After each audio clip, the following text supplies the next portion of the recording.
నమస్తే welcome to me TV news. Nagarjuna Sagar project ఎడమ కాలువ కింద వాటా ప్రకారం సాగునీటిని విడుదల చేయాలని గౌరవ మైలవరం శాసనసభ్యులు వసంత వెంకట కృష్ణ ప్రసాద్ అసెంబ్లీలో విజ్ఞప్తి చేశారు.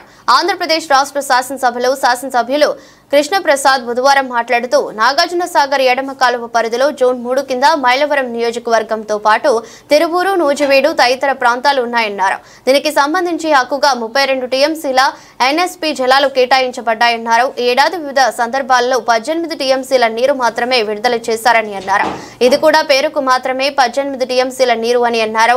సాగర్ కాలువ నుంచి విడుదలయ్యే నీటిలో జరిగే నష్టాలు అన్నిటినీ మనకు వాటా ప్రకారం విడుదల చేసే నీటిలో తగ్గిస్తున్నారన్నారు.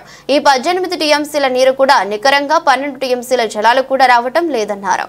వసంత కృష్ణ ప్రసాద్ గారు.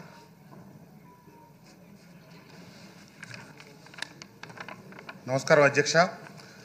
నాగార్జున సాగర్ ఎడమ కాలువ పరిధిలో జోన్ 3 కింద మైలవరం నియోజకవర్గం, తిరువూరు, నూజివీడు తదితర ప్రాంతాలు ఉన్నాయి అధ్యక్ష. హక్కుగా 32 టీఎంసీలు కేటాయించబడి ఉంది. ఈ సంవత్సరం వివిధ సందర్భాల్లో దగ్గర 18 టీఎంసీలు నీరు విడుదల చేయడం జరిగింది అధ్యక్ష.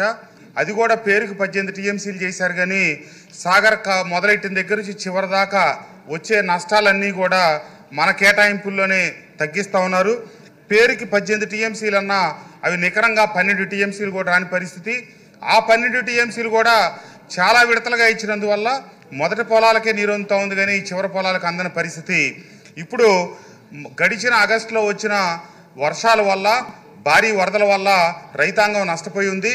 ఇంకా మనకి హక్కుగా విడుదల కావాల్సిన నీరే 13 టీఎంసీలు ఉంది. వ్యవసాయ సీజన్ ముగిసిపోతూ ఉంది. ఇప్పుడు ఆరుతడి పంటలకు మాకు నీరు అత్యవసరం. నేను మంత్రి గారిని కూడా కలిసి చెప్పాను, ఈఎన్సీ గారిని కూడా కలిసి చెప్పాను. ఈ సభ ద్వారా మీ ద్వారా మంత్రి గారికి తెలియజేస్తూ ఉంది ఏంటంటే, ఆరుతడి పంటలు కాపాడుకోవాలంటే మనకు కేటాయించాల్సిన నీరు, మనకు రావాల్సిన నీరు ఇంకా 13 టీఎంసీలు ఉంది. దయచేసి తక్షణం ఆ నీటిని విడుదల చేయించవలసిందిగా మంత్రి గారిని కోరుకుంటూ ఈ అవకాశం కల్పించినందుకు మీకు ధన్యవాదాలు తెలియజేస్తున్నాను. ధన్యవాదాలు అధ్యక్ష.